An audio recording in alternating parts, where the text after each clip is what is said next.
और अब खबर अजीत पवार और शरद पवार के नेतृत्व वाली दोनों एनसीपी की। महाराष्ट्र की राजनीतिक फिजाओं में ये अटकलें हैं कि जल्द ही चाचा शरद पवार और भतीजे अजीत पवार एक बार फिर से साथ आएंगे।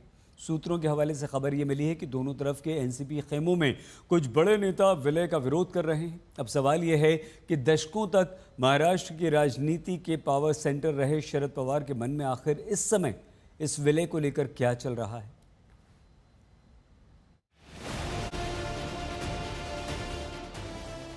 क्या महाराष्ट्र में बीएमसी और स्थानीय निकाय चुनाव से पहले नए सियासी समीकरण देखने को मिलेंगे?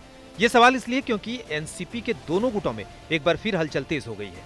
अजीत पवार की अगुवाई वाली एनसीपी और शरद पवार गुट वाली एनसीपी में विलय की अटकलों के बीच प्रफुल्ल पटेल और सुप्रिया सुले के बीच केंद्रीय मंत्री पद को लेकर कथित रेस बताई जा रही है। वहीं एनसीपी शरद पवार गुट के नेता जयंत पाटिल के मंत्री बनने या राज्य अध्यक्ष बने रहने को लेकर भी असमंजस की स्थिति लगातार बनी हुई है। इस बीच सभी की निगाहें एनसीपी अध्यक्ष अजीत पवार पर है, लेकिन एनसीपी विलय की अटकलों से महाविकास आघाड़ी को महायुति का निशाना साधने का बैठे बिठाए नया मौका मिल गया है। शिवसेना यूबीटी सांसद संजय राउत ने कहा है कि बीजेपी कुछ भी कर ले, लेकिन वो शरद पवार को ही नेता मानेंगे।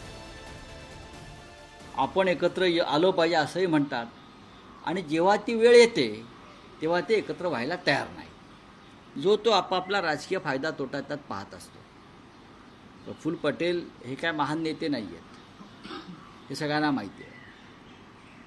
त्यानंतर आता तटकरे आहेत, अध्यक्ष आहेत त्यांच्या एका गटाचे।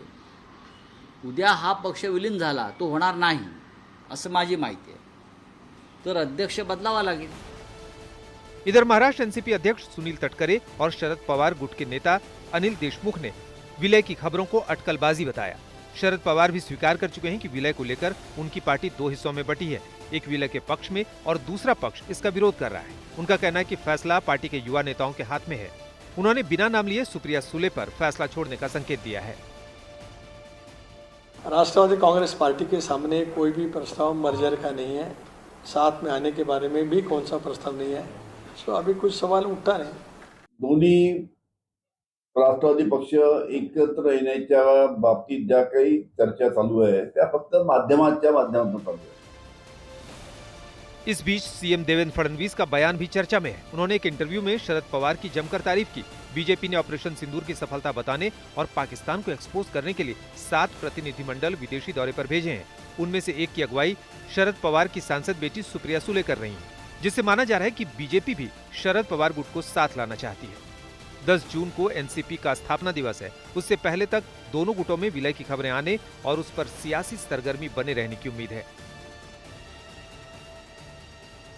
सूत्रों की माने तो शरद पवार के एनसीपी के सांसद और विधायक तन से भले ही विपक्ष में है, लेकिन मन से वो सत्ता में शामिल हो चुके हैं। अब ऐसे में उनकी एंट्री से अजीत पवार की एनसीपी को क्या वाकई ताकत मिलेगी, ये देखना महत्वपूर्ण होगा।